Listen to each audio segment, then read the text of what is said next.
What's going on, everyone? You're watching the Downshift channel. My name is Adam. If you're new to the channel, this is my 2004 E46 M3 in Imola red. I've owned the car now for I think 3 years. I've done in excess of 25,000 miles, and that's only less because I spent a lot of the time out of the country last year, so I believe I'm now in a position, after owning the car and really getting to know it really well, I can now say the things that I don't like about the car. It's difficult to say really, because I am somewhat of a self-professed BMW nerd. I've owned 7 BMWs now, I think 4 of which being E46s, and the things that I don't like are things that can be changed really, so let's just jump straight into it. Number one, I guess you could say, would be my biggest bugbear with the car. It's going to require some demonstration, so we'll cut you across to a clip in Germany on the Autobahn, mostly because you can't do these speeds in the UK, so we'll have to just jump over there now. And just like that, we are in der Mutterland. Just for purpose of demonstration, the gearing in this car is really the first issue for me. It's very tall. I understand that's good for long motorway journeys and stuff, it keeps your cruising RPM down, but really, I mean, second gear, 65 miles an hour, third gear, just over 100 miles an hour, and so on. The roads are a little busy right now, so I shouldn't really push any further, but I believe fourth gear is about 135, fifth gear de-restricted is 160, and then sixth gear, believe it or not, is geared to run beyond 200 miles an hour, which is completely unnecessary and also not possible. So I believe the 4.1 differential, I mean, you can still achieve, I think, around 180 miles an hour, which who's really going to want to do more than that? I don't even think on track you'd ever really go beyond that. So I feel like the 410 gearing would work much better. I can understand why from factory they possibly didn't install that, even though it's an OEM BMW part.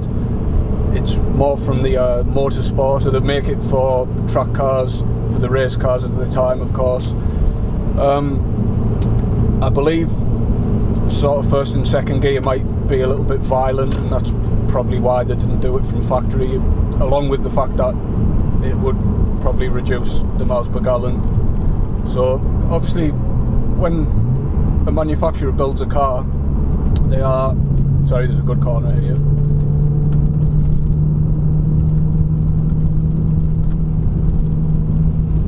Woo. This car's just so well balanced.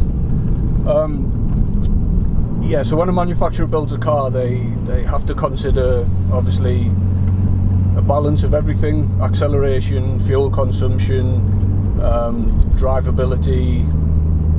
So there's a lot to consider, but obviously from a spirited driving aspect, you just want a car to be fast and fun. So it allows you in the aftermarket to then modify the car to be how you would want it to be. I don't really agree with all these people who just claim, oh, that's how it was engineered, you can't do better than that. Like, get real. It's like, there's a lot to consider when you're modifying a car. If you do it properly, you can improve the car massively. So yeah, that was number one. Number two, it's kind of a small thing really, but it does really bug me. The electric seats sit fractionally higher in comparison to the manual seats. Having owned a few other E46s, I know this is definitely true. That extra tiny little bit of height does irritate me. The car is very well ergonomically designed for someone of my height, being of German design. German people are typically tall, so it does really suit me. If you'd watch me try to cram myself into an RX-7 or anything like that, it's quite entertaining because those things do not fit. So the car, yes, does work really well. I have considered changing the seats a few times, but I just keep that consideration that I might just spoil that balance. I might make the car a little bit irritating for general driving.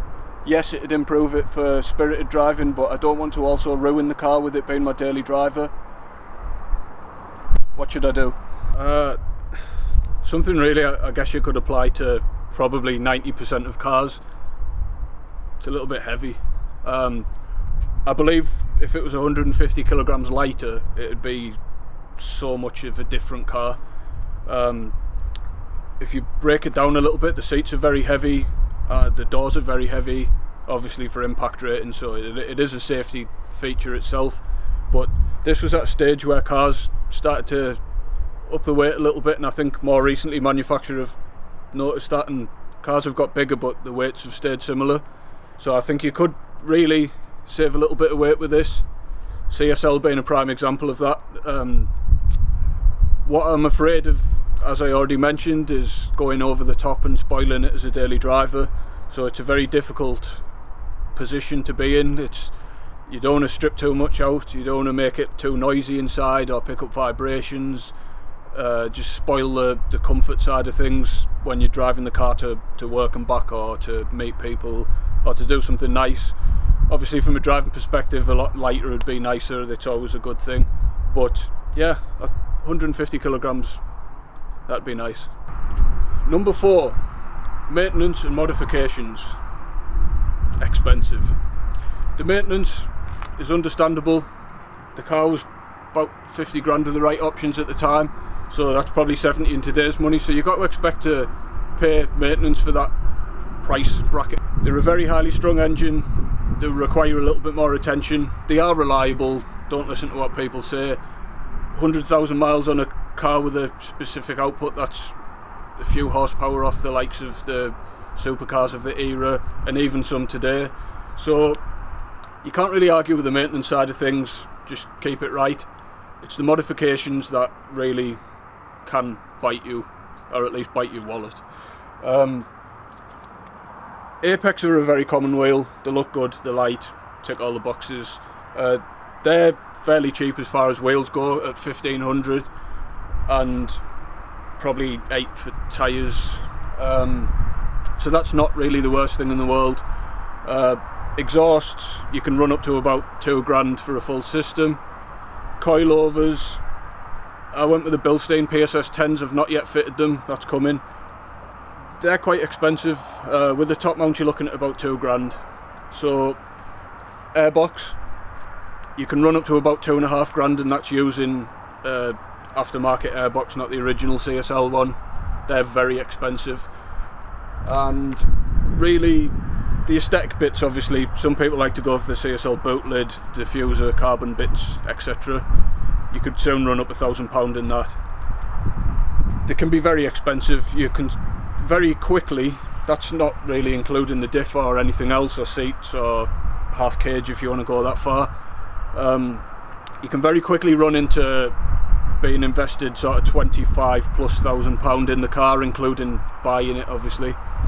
You're looking about probably 10 to 12 for a good car. It's arguable, should you go out and buy an M2 or a newer M3 for a little bit more money? Personally I say no.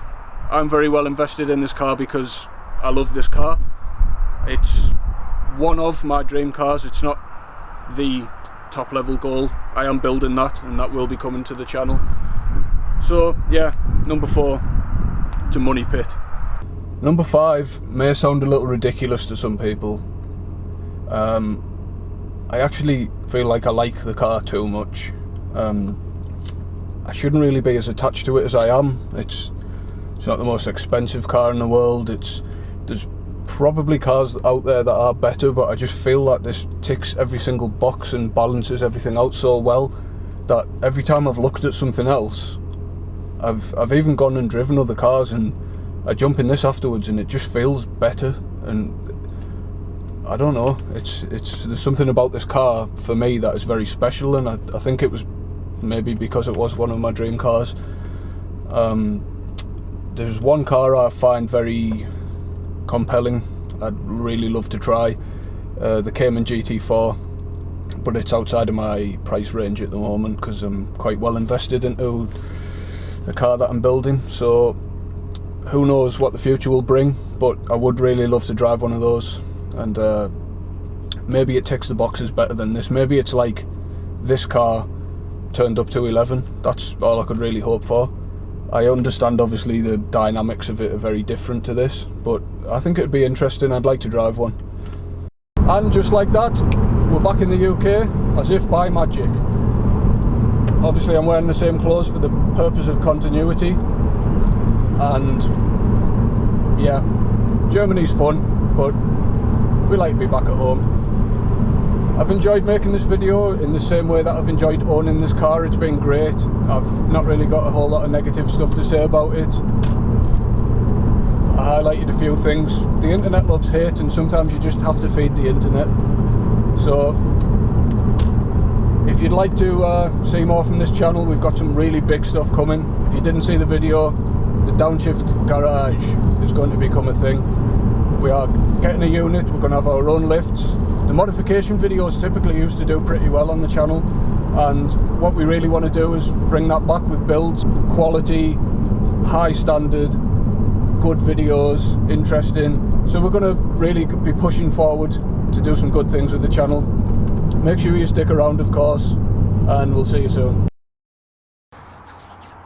Number 5.